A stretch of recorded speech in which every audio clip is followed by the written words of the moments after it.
Ukresimusi uyifikele msinya iMatsamo I-CPA. Urhulumende uyibonelele ngemali eziingidi ezimatjhumi amathathu nantathu zamaranda. Ingcenye yemali le izokusetshenziselwa ukuthenga insetshenziswa zokulima, intregele nemitjhini yokulima ngezinye zezinto ezizokuthengwa. We are excited. For more than 12 years, we never receive a grant.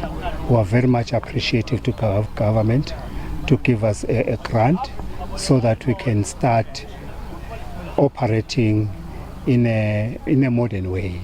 All along we're dependent we survive by working very hard, but we couldn't sustain our business, operating our businesses. I-CPA ithengisela inarha zangaphandle ezinye zenitshalo ezilimako ekufaka hlangana amabhanana, umoba, ama-litchi, umengo kunye nemirorho. Kodwa nababhalelwa kuthengisa ngokwaneleko ngonobangela wemtjhini ephelelwa sikhathi.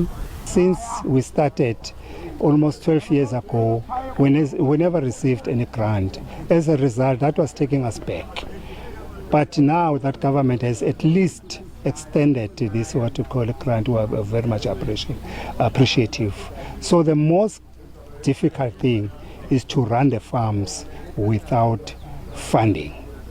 I-CPA ithemba bona izokusisa emsebenzini yayo ukwenzela bona bakwazi ukungenelela emakethe zangaphandle. Most definitely it will help us with the challenges that we had, because the implements that we've got on the farms, they are very old, and we've had a lot of breakdowns with them, made our job to go very slowly, and the production was not going well.